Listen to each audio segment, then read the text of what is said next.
नमस्कार, capital TV देख रहे हैं आप। आपके साथ मैं हूं बबीता रियाल। जम्मू कश्मीर से लगातार आतंकी हमलों की खबरें आ रही हैं।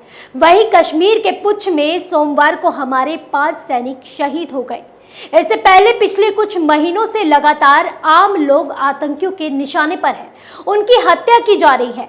ऐसे में सवाल ये उठ रहा है कि अचानक पिछले 1 महीने के दौरान कश्मीर और एलओसी पर आतंक कैसे और क्यों बढ़ रहा है।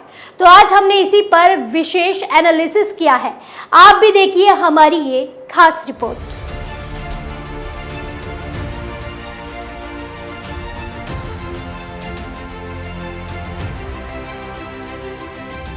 कश्मीर में लगातार अलग अलग इलाकों में आतंकी घटनाएं हो रही हैं, जिसमें आतंकी अब गैर मुसलमान, खासकर कश्मीरी पंडितों, बीजेपी कार्यकर्ताओं और स्थानीय निकाय में चुने गए लोग, जम्मू कश्मीर पुलिस के जवान और अधिकारी और दूसरे राज्यों से कश्मीर में काम करने आए लोगों को टारगेट कर रहे हैं। वहीं अब सबके जहन में ये भी सवाल है कि आखिर ये हमले इतने बढ़ क्यों रहे हैं, इसकी आखिर क्या वजह है और इन हमलों के पीछे किसका हाथ है। दरअसल सिक्योरिटी एक्सपर्ट इसकी 2 मेन वजह बता रहे हैं। पहली वजह, अफगानिस्तान में तालिबान की वापसी के बाद पाकिस्तान में बैठे आतंकियों की हिम्मत बढ़ना, क्योंकि उनका मानना है कि जब वो सुपर अमेरिका को हरा सकते हैं तो कश्मीर भारतीय सुरक्षा बलों को भी मात दी जा सकती है।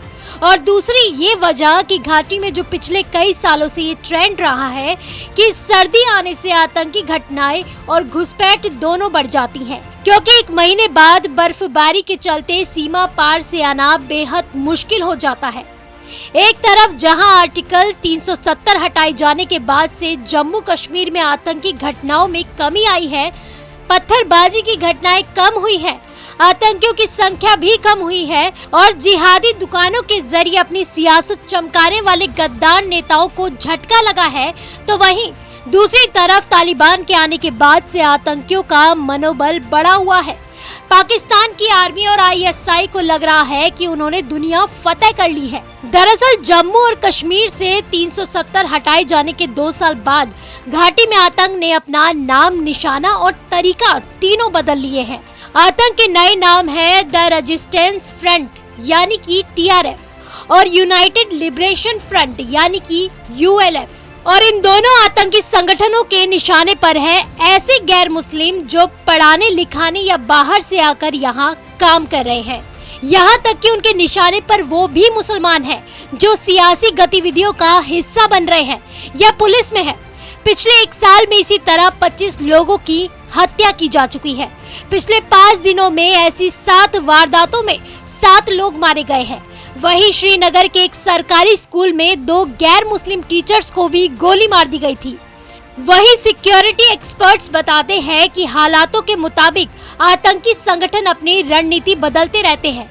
वहीं सन 2000 के आसपास आत्मघाती हमलों का एक ट्रेंड था। 2016 में बुरहान वानी के एनकाउंटर के बाद हमने देखा था कि पत्थरबाजी की घटनाएं बढ़ गई थी और उसी की आड़ में आतंकी घटनाओं को अंजाम दिया जाने लगा।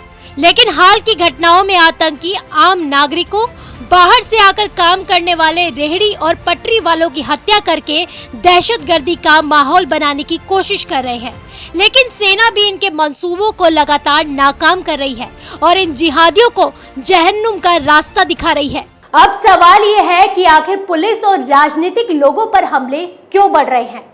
तो आपको बता दें कि सुरक्षा विशेषज्ञों का ये कहना है कि आतंक के खिलाफ लड़ाई में जम्मू कश्मीर पुलिस की रीढ़ की हड्डी होती है और जम्मू कश्मीर पुलिस में काम करने वाले मुलाजिम आम कश्मीरी ही होते हैं, उन्हीं के बीच रहते हैं। इसीलिए आतंकी संगठनों को लगता है कि जम्मू कश्मीर पुलिस पर हमला करना सबसे ज्यादा कारगर साबित होगा।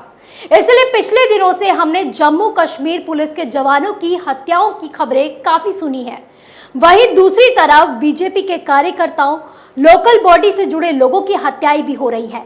दरअसल जिस तरह से आर्टिकल 370 हटाए जाने के बाद कश्मीर में राजनीतिक गतिविधियां बढ़ी हैं और वहां के लोग अमन शांति के रास्ते पर चल रहे हैं, हर सुबह घाटी में विकास और शांति का पैगाम लेकर आ रही है, ये सब जिहादियों को रास नहीं आ रहा है।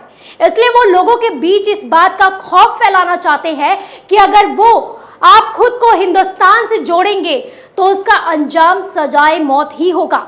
लेकिन इन जिहादियों को पता होना चाहिए कि ये कितनी भी कायराना हरकतें कर ले, लेकिन ये कभी भी अपने मंसूबों में कामयाब नहीं हो पाएंगे।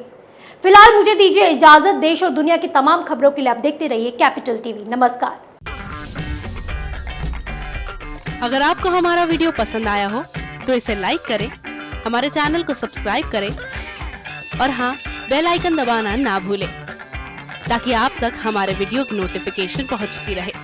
आप अपना सुझाव हमें कमेंट बॉक्स में दे सकते हैं। हमारे साथ जुड़ने के लिए शुक्रिया।